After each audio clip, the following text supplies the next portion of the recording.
নমস্কার, আমি অভিজিৎ রায় দেব শর্মা।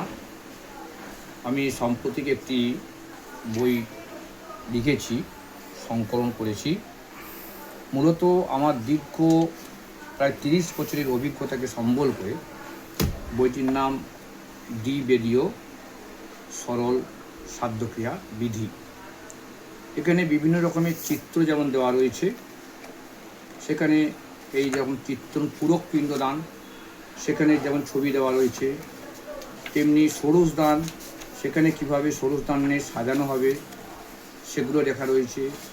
বিশেষ করে ষোড়শদানের পর যে বিশেষ মন্ত্রগুলি, অর্থাৎ ধরুন মহি গন্ধ শিলাদান, যে সমস্ত দানগুলি রয়েছে, ভূমিদানের পরে যে বিশেষ প্রার্থনা মন্ত্রগুলি রয়েছে, সেইগুলি প্রত্যেকটি ক্ষেত্রে রয়েছে পৃথক পৃথকভাবে।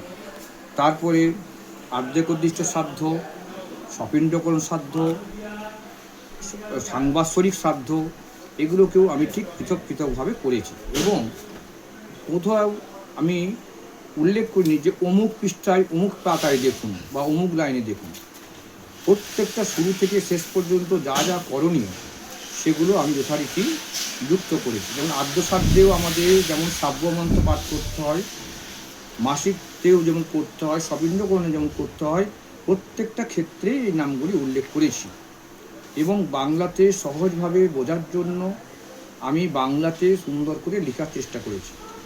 এতে খুবই জনপ্রিয়তা পেয়েছে। অনন্দিতা পূজা সামগ্রী আমার ছোট ভাইয়ের মতো, তার প্রধান হচ্ছেন পৃষ্ঠপোষক অরিন্দম কুমার ভট্টাচার্য। আমাকে অত্যন্ত শ্রদ্ধা করেন, আমি ওনাকে খুব স্নেহ করি ছোট ভাইয়ের মতো। তো তিনি আমার থেকে বইটা নিয়েছেন এবং আপনার বিভিন্ন পাঠকের হাতে, পুরোহিত মশাইয়ের হাতে তুলে দিচ্ছেন। সুতরাং আমি আশা করব যে এই বইটি আপনাদের প্রত্যেকেরই ভালো লাগবে, পড়বেন। ব্যবসাভিত্তিক দৃষ্টিভঙ্গি থেকে আমি এই বই লিখিনি, নিতান্তই আমি আমার নিজের তাগিদে আমি রচনা করেছিলাম, যাতে নতুন ছেলেরা উঠে আসে, সনাতন ধর্মের মানুষ যেন ঠিকঠাকভাবে পথে চালিত হয়। নব্য শিক্ষার্থী যারা পূজারী ব্রাহ্মণ, তারা যাতে শ্রাদ্ধক্রিয়াটা ঠিকভাবে করতে পারে, সেই প্রচেষ্টা আমি চালিয়েছি। যদি আমার এই প্রচেষ্টা সফল হয়, আমি অত্যন্ত খুশি হব। আশা করি আপনারা সবাই ভালো থাকবেন এবং সুস্থ থাকবেন, ঈশ্বরের কাছে মঙ্গল প্রার্থনা করি। নমস্কার, সবাই ভালো থাকবেন, সুস্থ থাকবেন।